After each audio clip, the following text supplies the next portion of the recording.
प्यारे बच्चों, आज हम पढ़ेंगे आवेशित चालक के सतह पर बल।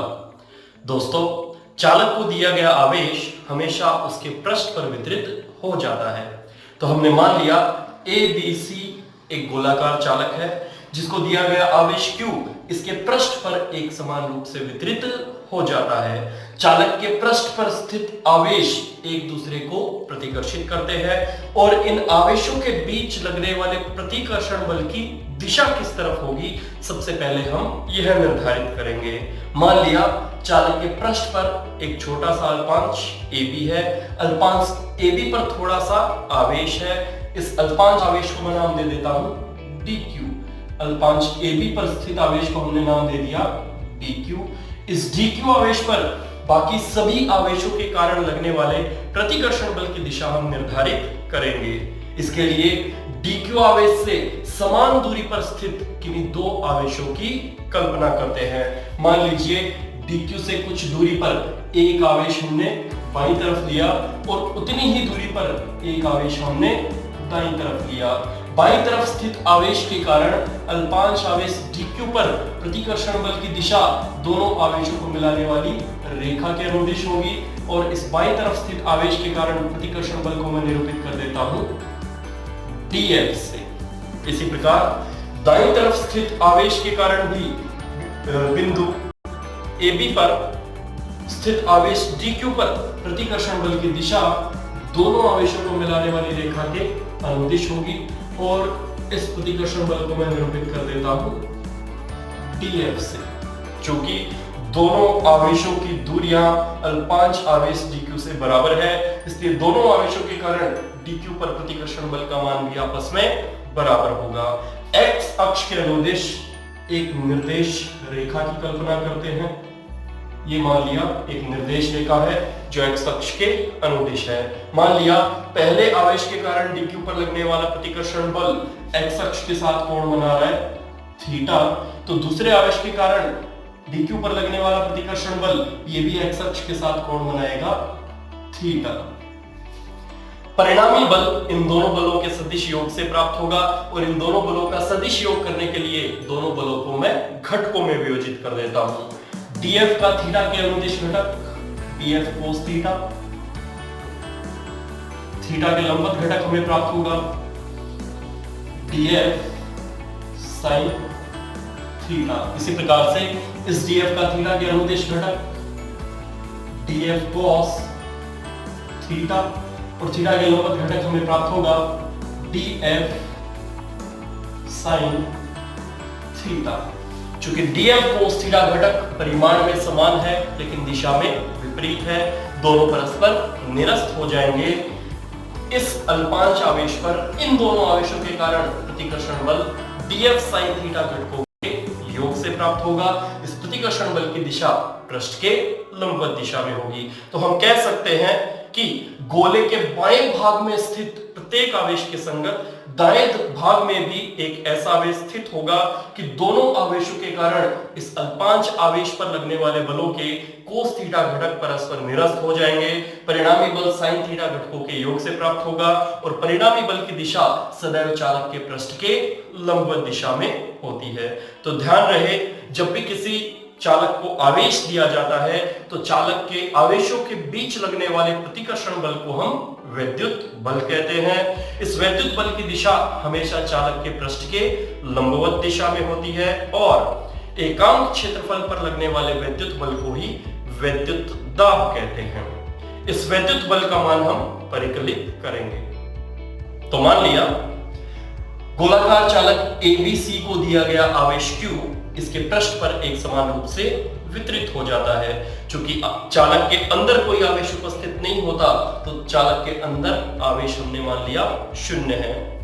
चालक पर स्थित अल्पांश AB पर स्थित आवेश पर शेष भाग पर स्थित आवेश के कारण लगने वाला प्रतिकर्षण बल हमें ज्ञात करना है। इसके लिए दो बिंदुओं पर विचार करते हैं। एक बिंदु चालक के बाहर जिसको मैं नाम दे देता हूं P, दूसरा बिंदु चालक के अंदर जिसको मैं नाम दे देता हूं Q।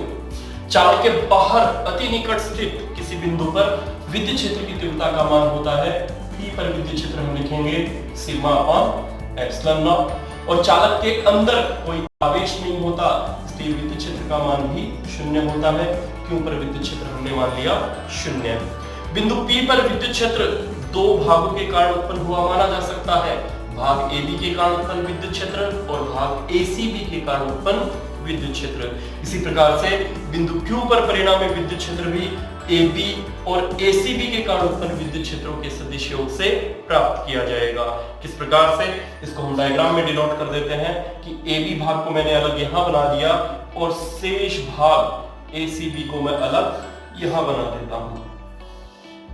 ये भाग हमने बना दिया ACB। बिंदु P AB भाग के ऊपर है और बिंदु Q AB भाग के नीचे है। बिंदु P AC भाग के बाहर है और बिंदु Q ACB भाग के अंदर है। बिंदु P पर AB भाग के कारण परिणामी विद्युत क्षेत्र पृष्ठ के लंबवत दिशा में होगा और AB भाग के कारण विद्युत क्षेत्र को मैं नाम दे देता हूं E1। बिंदु P पर ACB भाग के कारण विद्युत क्षेत्र की दिशा लंबवत बाहर की तरफ और शेष भाग ACB के कारण बिंदु P पर विद्युत क्षेत्र को हम नाम दे देते हैं E2। इसी प्रकार से बिंदु Q पर AB भाग के कारण विद्युत क्षेत्र लंबवत दिशा में नीचे की तरफ, इसको मैं नाम दे देता हूं E1 डैश। और बिंदु Q पर ACB भाग के कारण विद्युत क्षेत्र, इसको मैं नाम दे देता हूं E2 डैश। Q पर ACB भाग के कारण विद्युत क्षेत्र को हम नाम दे रहे हैं E2 डैश। अब फिर से डायग्राम में आइए। बिंदु P पर परिणामी विद्युत क्षेत्र AB भाग के कारण विद्युत क्षेत्र और ACB भाग के कारण उत्पन्न विद्युत क्षेत्रों के सदिश योग के बराबर होगा। लिख लेते हैं, गोले के बाहर स्थित बिंदु P पर विद्युत क्षेत्र, P पर विद्युत क्षेत्र को हमने डिनोट किया है EP से और EP हमें प्राप्त होगा इन दोनों सदिशों के सदिश योग से। तो EP हम लिखेंगे AB भाग के कारण विद्युत क्षेत्र E1 वेक्टर प्लस ACB भाग के कारण विद्युत क्षेत्र E2 वेक्टर और E1 vector plus E2 vector, इन दोनों का सदिश योग मैं मान लेता हूं E वेक्टर। परिणामी सदिश ज्ञात करने का तरीका, यदि दोनों सदिश एक ही दिशा में है तो उनको सीधा सीधा जोड़ दीजिए। E1 और E2 को हम सीधा सीधा जोड़ देंगे तो E1 प्लस E2 यानी E बराबर हमें प्राप्त होगा सिग्मा अपॉन एप्सिलॉन नॉट।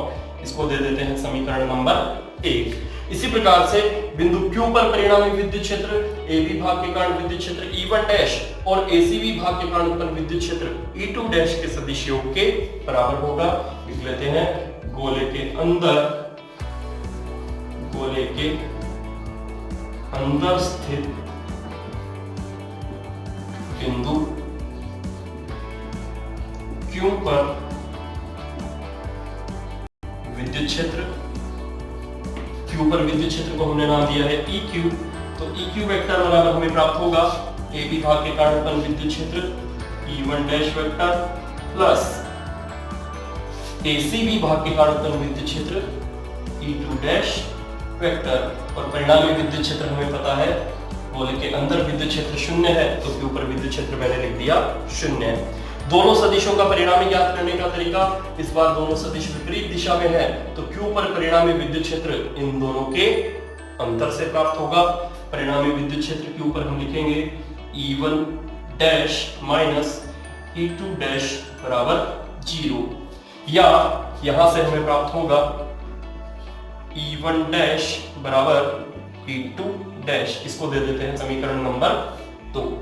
एक और इंपॉर्टेंट बात, AB भाग के ऊपर स्थित बिंदु P पर और नीचे स्थित बिंदु Q दोनों की पृष्ठ से दूरी लगभग बराबर है तो दोनों पर विद्युत क्षेत्र का परिमाण भी आपस में बराबर होगा। विद्युत क्षेत्र की दिशाएं अलग अलग है लेकिन दूरी बराबर होने के कारण E1 और E1 डैश का परिमाण आपस में बराबर होगा। तो हम लिख देते हैं, लेकिन E1 और E1 डैश का परिमाण आपस में बराबर है। इसको देंगे समीकरण नंबर 3। इसी प्रकार से हम लिख सकते हैं ACB भाग के कारण Q पर विद्युत क्षेत्र और एसीबी भाग के कारण P पर विद्युत क्षेत्र, इन दोनों विद्युत क्षेत्रों का परिमाण भी लगभग आपस में बराबर होगा। तो हम लिखेंगे तथा E2 बराबर E2 डैश, इसको दे देते हैं समीकरण नंबर 3। अब समीकरण 2, 3, इसको 4 देंगे, 2, 3 व 4 की तुलना से, तीनों समीकरणों की तुलना से हमें क्या प्राप्त हो रहा है वो देखिए। E1 डैश बराबर है E2 डैश और E2 डैश बराबर है E2 के, और E1 डैश बराबर है E1 डैश के भी, और E1 डैश E2 डैश, यानी इन तीनों समीकरणों को अगर हम मिलाएं तो E1, E2, E1 डैश और E2 डैश, ये चारों राशि आपस में बराबर प्राप्त होगी।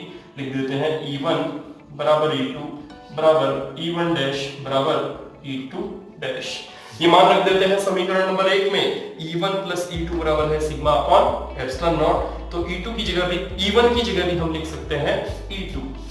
तो लिखेंगे समीकरण नंबर 1 से, समीकरण 1 से हमें प्राप्त होगा, समीकरण 1 से E1 की जगह भी लिख रहे हैं E2, E2 प्लस E2 बराबर sigma upon epsilon not, 2E2 बराबर सिग्मा अपॉन एप्सिलॉन नॉट। तो E2 बराबर हमें प्राप्त हो जाएगा सिग्मा अपॉन 2 एप्सिलॉन नॉट। इसको दे देते हैं समीकरण नंबर 5। E2 क्या प्रदर्शित कर रहा है वो भी देखिए। E2 है ACB भाग के कारण बिंदु P पर विद्युत क्षेत्र की तीव्रता, या ACB भाग के कारण इस अल्पांश AB पर विद्युत क्षेत्र, जिसको हमने डिनोट किया है E2 से।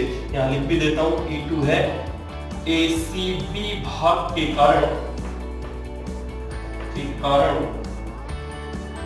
अल्पांश AB पर विद्युत क्षेत्र, AB पर विद्युत क्षेत्र है। अब इस अल्पांश AB पर शेष भाग के कारण लगने वाला विद्युत बल हमें ज्ञात करना है, और विद्युत बल ज्ञात करने का तरीका, यदि विद्युत क्षेत्र दिया है अल्पांश AB पर आवेश और पता लग जाए तो F बराबर हम लिखेंगे Q इंटू E। अल्पांश AB पर आवेश को मैं यहां लिख देता हूं, माना अल्पांश AB का क्षेत्रफल ds है, तो अल्पांश AB पर आवेश, अल्पांश AB पर आवेश हम मान लेते हैं dq, और यदि सिग्मा दिया है और आवेश ज्ञात करना है तो सिग्मा को गुणा कर दीजिए उस क्षेत्रफल से जिस पर आवेश ज्ञात करना है। तो AB पर आवेश हमने माना है dq, AB का क्षेत्रफल हमने माना है ds, dq ज्ञात करने का तरीका, सिग्मा को गुणा कर दीजिए क्षेत्रफल ds के साथ। अब अल्पांश AB पर विद्युत बल लिखेंगे, अल्पांश AB पर विद्युत बल, चूंकि अल्पांश पर बल है इसलिए इस बल को मैं डिनोट कर रहा हूं dF से। बल ज्ञात करने का तरीका, आवेश को गुणा कर दीजिए विद्युत क्षेत्र की तीव्रता से। अल्पांश पर आवेश है dq, और इस dq पर विद्युत क्षेत्र की तीव्रता ACB भाग के कारण इस अल्पांश पर विद्युत क्षेत्र उत्पन्न हो रहा है E2। तो dF बराबर हम लिखेंगे dq इंटू E2। dF बराबर हमें प्राप्त होगा, मान रख देते हैं, dq का मान हमने ज्ञात किया है सिग्मा ds, इसको गुणा करेंगे E2 से, E2 का मान है sigma upon 2 epsilon not. dF बराबर हमें प्राप्त होगा, थोड़ा अरेंज करके लिखेंगे तो sigma square upon 2 epsilon not into ds। ये है अल्पांश AB पर शेष भाग ACB के कारण लगने वाला विद्युत बल। संपूर्ण गोलाकार चालक के पृष्ठ पर विद्युत बल ज्ञात करने का तरीका, सभी अल्पांशों पर लगने वाले विद्युत बलों का योग कर दीजिए। तो हम लिखते हैं, अतः संपूर्ण गोलाकार चालक के पृष्ठ पर विद्युत बल।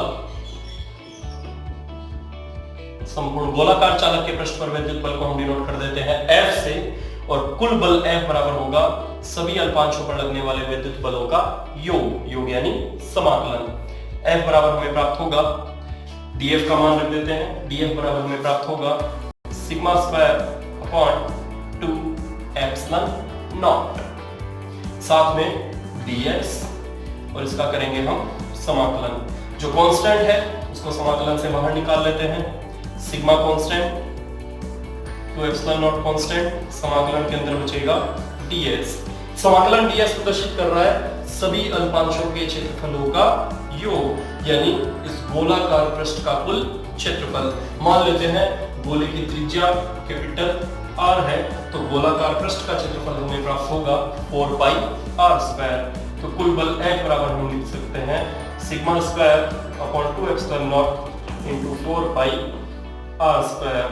2 से इस 4 को कैंसिल कर देते हैं, F बराबर हमें प्राप्त होगा 2 pi sigma square r square upon epsilon not. ये है किसी गोलाकार आवेशित चालक के पृष्ठ पर लगने वाला कुल विद्युत बल, और गोले के एकांक क्षेत्रफल पर लगने वाले विद्युत बल को हम कहते हैं विद्युत दाब। तो विद्युत दाब भी कैलकुलेट कर लेते हैं, विद्युत दाब इसको बोलते हैं इलेक्ट्रिकल प्रेशर, तो डिनोट करेंगे P इलेक्ट्रिकल से। इलेक्ट्रिकल प्रेशर विद्युत दाब बराबर होता है एकांक क्षेत्रफल पर लगने वाला विद्युत बल। यदि क्षेत्रफल को बल के नीचे ले आए तो विद्युत दाब बराबर हम लिखेंगे dF by ds, एकांक क्षेत्रफल पर लगने वाला विद्युत बल। P इलेक्ट्रिकल बराबर हमें प्राप्त होगा, इस ds को दूसरी साइड लेके आए तो हमें प्राप्त होगा sigma square upon 2 epsilon not. इसी को हम एक दूसरे रूप में भी लिख सकते हैं, चूंकि E की वैल्यू हमारे पास है सिग्मा अपॉन एप्सिलॉन नॉट, तो सिग्मा बराबर प्राप्त होगा एप्सिलॉन नॉट E।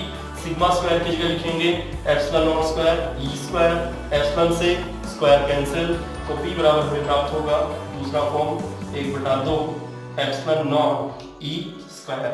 ये है विद्युत दाब का फॉर्मूला जो काफी इंपॉर्टेंट है। फिर से चालक के पृष्ठ पर विद्युत बल का फॉर्मूला होता है sigma square upon 2 epsilon not into ds, या इसी को चेंज करके लिख सकते हैं 1/2 epsilon not E square into ds। इस विद्युत बल की दिशा हमेशा पृष्ठ के लंबवत दिशा में बाहर की तरफ होती है। चालक के एकांक क्षेत्रफल पर लगने वाले विद्युत बल को ही विद्युत दाब कहते हैं, और विद्युत दाब का मान होता है sigma square upon 2 epsilon not 1/2 epsilon not E square.